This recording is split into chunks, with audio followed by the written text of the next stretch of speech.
There's no other way. So the covet Shabbos, the whole thing. The covet Aaron Ross's birthday today. Rossala Shavuos in 26 days. 19 days until soul of J, soul of Yerushalayim, the soul. In Baruch Hashem, we're able to experience physical teshuvah live. So good. Chabra. Tefillah b'Shim Yisrael for Pesach or Ubim ben Yosef Asar. Baruch Abbas Yehudes.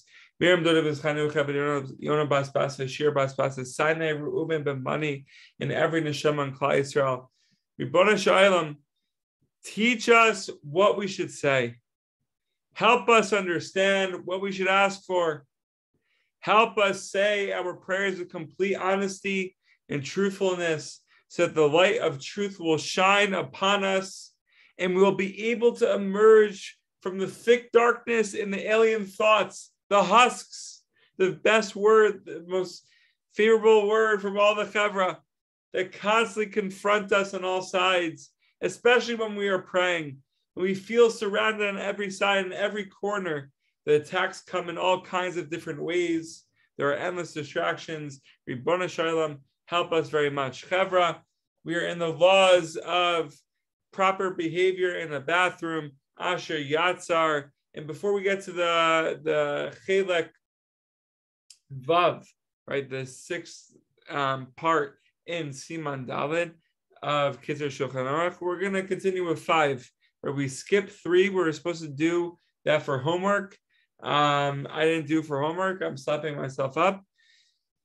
But we're moving on to 5 in Chevra. We're just going to go through it. One should take care to wipe himself well, for any amount of excrement remains right around, the Chevra. It is forbidden for him to recite any sacred text. One should not wipe himself with his right hand, because he uses it to tie the tefillin onto his left arm. For the same reason, for the honor of tefillin, he should not wipe himself with the middle finger of the left hand, for this is the finger around with which he wraps the strap of tefillin. A left-handed person should wipe himself with the right. That is considered his left, which is the right hand of all people.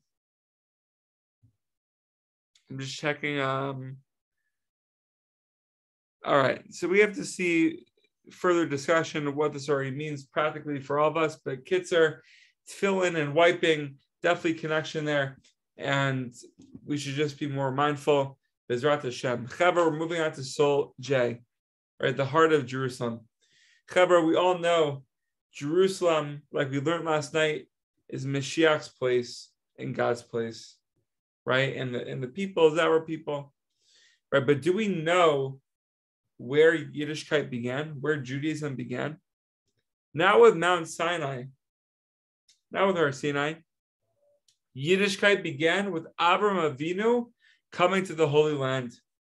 Everything is always directed towards Eretz Yisrael, right? We're always on our way. We're always baderech to Eretz Yisrael. Rabbi Nachman says that he was in Uman, or he was in Breslov temporarily, but he was always aiming, he was always going to Yerushalayim, right? We're always headed there. Even when we're in Israel, we're still headed to Yerushalayim. However, imagine that there's a land where nothing was ever built. We could take an architect there and say, can you build me a good house here? So he makes some plans and builds me a beautiful house, Gewalt. Now, however, we have to open up our hearts. Right? Imagine that we take the same architect to a place where there's what looks like the ruins of a destroyed house. And we say to that person, brother, holiest of brothers, the holy architect, I don't want you to wipe out any of the ruins. I want what is left of the house to stay the way it is. And at the same time, I want you to rebuild the house in such a way that nobody can see that it was ever broken. Only God can do this. Chevra, this is the holy city. This is Yerushalayim. Imagine, there's an example that Rosh Shlomo gives. Imagine that I love my wife very much, that we love our wives very much. But we had a fight, and then someone else comes to console us, right? A friend maybe, right? It's possible that at that moment we are consoled, all right? Gewalt, mazel tov, shkoach. But it's not real. It's really just a cover-up. The only one who can really console me at that moment is my wife, right? Wife being connected to the architect ruins the whole thing. It's the same way with the Holy Temple. It has to be the same Beit HaMikdash. It cannot be a new one. It cannot be another land. It has to be Eretz Yisrael. It cannot be anything else. Because Eretz Yisrael is where it all began. Avram Avinu. Chevra, there's a lot going on here that I don't understand. I'm sure all of you understand. But one thing that we should take note of is that this is very much directed to teshuva, right? Or once being in slavery and then having a totally Yetziat Mitzrayim experience and not feeling like you're in shibud or you're not in the dirt at all, but rather you're elevated and you're in a different place, right? We all know Rav Moshe of Karlin says, only one has been set free. Only after one has been set free can one feel the bitterness of slavery, right? But I feel like this is all connected to that archetype, that architect who is tasked with not getting rid of any of the ruins, but rather building above it, right? And keeping the old while building the new, right? Because it has to be in that same place while not destroying it.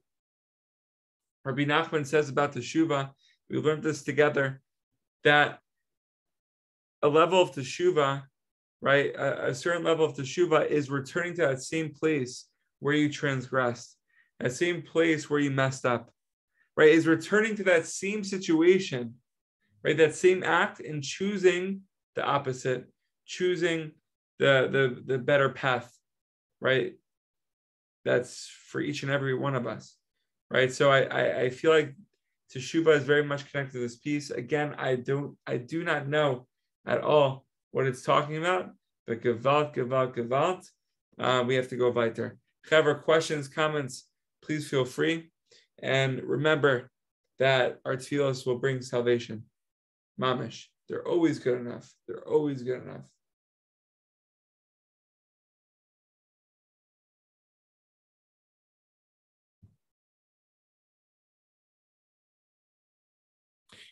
Kira, be well. Health, happiness, success, fired up. Enjoy. Send regards to Ami. Peace, brother.